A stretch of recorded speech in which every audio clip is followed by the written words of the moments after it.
Okaeri nasai minasan. Today we are gonna talk about Kamen Rider Black Sun. This is a reboot of the OG classic Kamen Rider Black that was released in 1978. So don't worry if you do not know anything about Kamen Rider Black or you don't even know anything about the Kamen Rider franchise.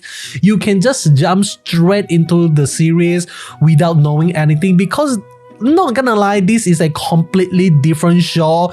They are actually borrowing the IP of Kamen Rider Black and kind of like make it into a totally different show itself. And I would argue that they actually did it better, way better than the OG series. And I love one thing about the show. The show shines the most when it comes to the character itself. It is not the plot, because the plot is very standard. Discrimination against foreigner, discrimination against different races. So we actually got quite a lot of film that is actually surrounding this plot already.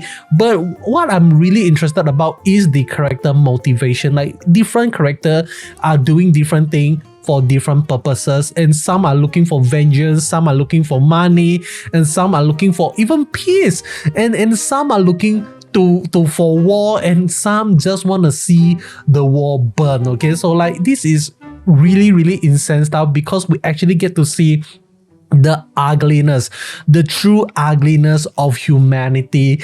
And when we see the ugliness of humanity, and we also get to see it from the perspective of Kaijin, we actually see that there is no such thing as the Kaijin is the evil species and human is the good species, but both species actually have the capability to become good and bad. Okay, it is really up to that specific person.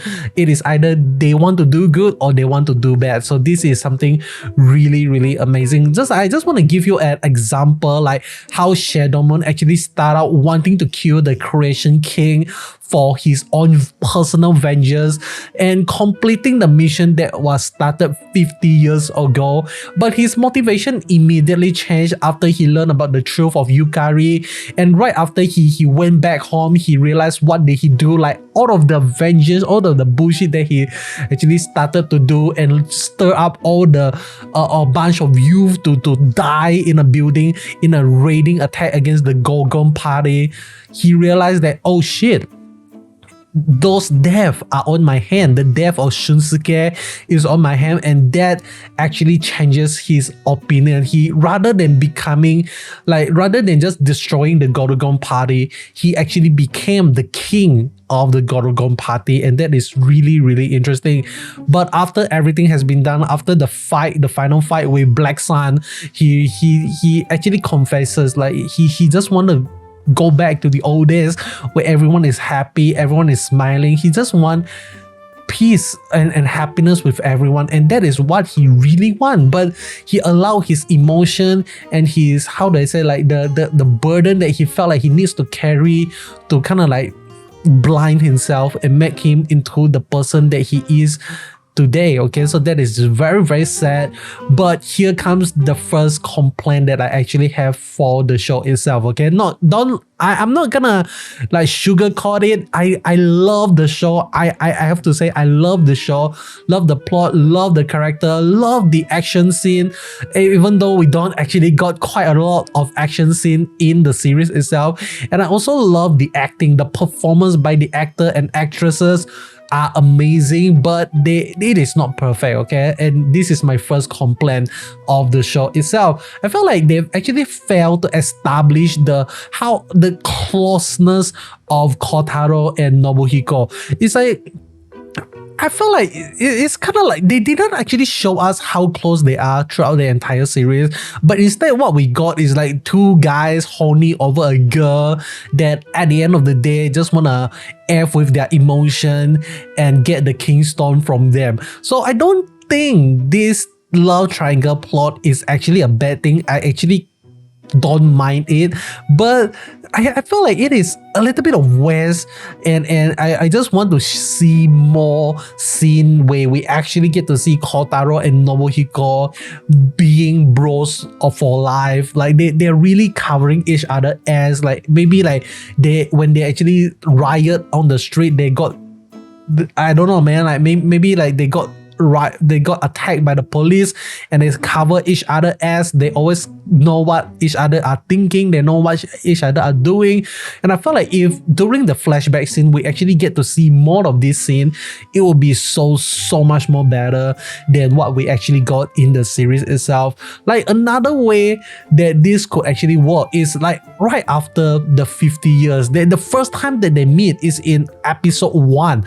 Like 50 years has passed since they saw one another, and they didn't even hug it out, they didn't even like shake each other's hand, and they didn't even say like, wow, you know, like there's not much of emotional exchanging word, but they, like, Nobuhiko just jump straight into like, hey, let us go and kill the Creation King, man. And then Black Sun be like, nah, man, it's not my problem, I got the girl that I need to take care of. And then Nobuhiko just run away and be like, take your heaven and come find me, something like that. So I was like, bro, you guys haven't met for the last 50 years, and this is how you guys first met. It's like we don't get to see them like this.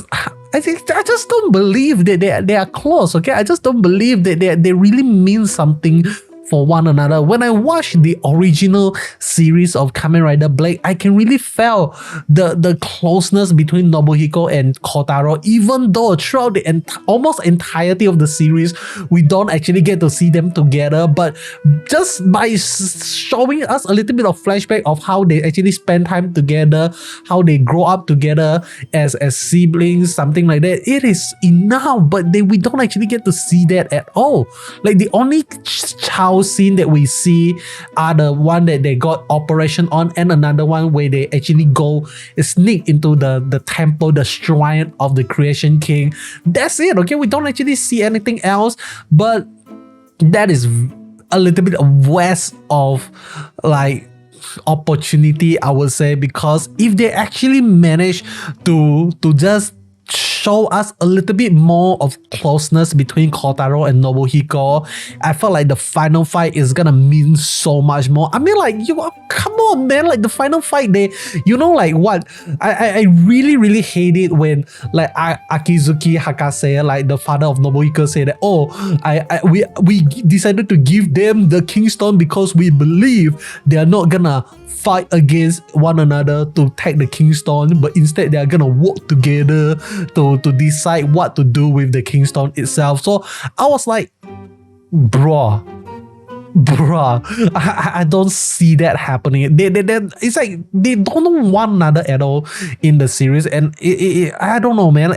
Maybe I'm just complaining too much, but that is not the only complaint that I have. Okay, like I have another complaint about the show, and that is the ending. Obviously, the ending is setting up for season 2. That is very obvious. Like Izumi is still alive. She carried the mantle of Black Sun. She do her henshin pose. We get to see a belt appearing. That is obviously setting up for season 2. But I have a massive big question. How the hell did Izumi get the idea to train a bunch of kid soldiers in the name of justice and in the logo of Black Sun itself? Like, did she get inspired by Kotaro? Like, how the hell did that even happen? Because if she actually got inspired by Kotaro, I just want to remind you what Kotaro did before he even meet the girl. For 50 years, he didn't do anything to stop the discrimination of Kaijin. He didn't do anything to stop evil at all. He instead took job of like collecting debt from other people, and he even got offered a job to assassinate Izumi Aoi herself. And I would assume that over the 50 years, Kotaro must have accepted other jobs that that involve assassination of other human or other kaijin. So how the hell did this girl Izumi get the idea of justice from from Kotaro? Because he is not meant to be a symbol of hope. He's not meant to be the hero of the show in Black Sun itself. Like, he is not the hero, man. He's just doing what he wanted to do, and I don't know, man. Like, I couldn't wrap my mind around this plot progression and the ending of how Izumi decided to train a bunch of kids to become like terrorists for the next generation. It is really, really crazy, and this is a big discrepancy in the storytelling itself. Okay, so I don't know, man. I know they can actually be an argument to be made here where Kotaro is actually crying inside, like he's feeling sad for what is happening because of what Izumi actually said, like, oh, you don't have to cry anymore. Like, when I look at his face, he's actually crying and all those stuff. So you could actually argue that Kotaro is crying inside, but he said it himself, okay? He never liked being a kaijin, and all he wanted to do is to die when his time comes. And I know he did stop Nobuhiko from kind of like conquering humanity and take down the creation king himself, but is he really doing this in the name of justice, in the name to stand against evil? Me personally, I don't think so. I really don't think that is the case, but you guys can let me know in the comment section below. Am I stupid? Did I misinterpret anything? Did I miss that how Kotaro is supposed to be viewed as a hero here? I mean, like, you can also make the argument. I'm trying to attack myself here. I'm trying to attack my own complaint here. Okay, so you could also argue that maybe like Izumi saw Kotaro for kind of like a hero figure because of what Kotaro did for Izumi. Like, in her perspective, Kotaro was seen as a hero, but maybe he was never a hero. Okay, like, he was never a hero. But yeah, I felt like that is my thoughts in the entirety, in the 10th episode of Kamen Rider Black Sun. I'm pretty sure that we're gonna get a season 2 because this is a masterpiece, man. The effort that the person went into making this series is crazy.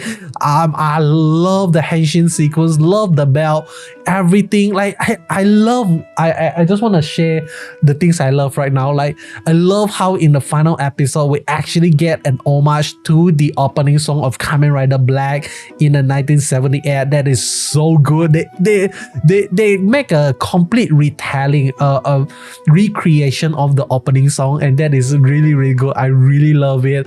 And another thing is that I really love how like Kotaro need to charge the belt before he do the rider kick, because that is exactly what Kamen Rider Black did as well. So it is really, really good as a Kamen Rider fan watching this series, because we actually spot quite a few different things that, hey, this is what happened, hey, that is what happened, and all those stuff. So yeah, I really enjoyed the entirety of the series, but like I said, I have a few complaints, and I already told the major two complaints that I have to all of you already. Another minor complaint that I have, but that don't really bother me that much, is the fight scene. Okay, we don't actually got quite a lot of fight scene in the entirety of the series. I do not know if you guys noticed or not. The longest fight scene that we have is the scene where Aoi is trying to talk to the UN about the truth about Kaijin, and then Birugenia is out there killing the SWAT team left and right. That is the longest fight scene, okay? But other than that, like, even we got Kaijin and Kaijin fight, like, it is very short because they ended it very quickly. I don't know why, but they don't waste any time. They just focus.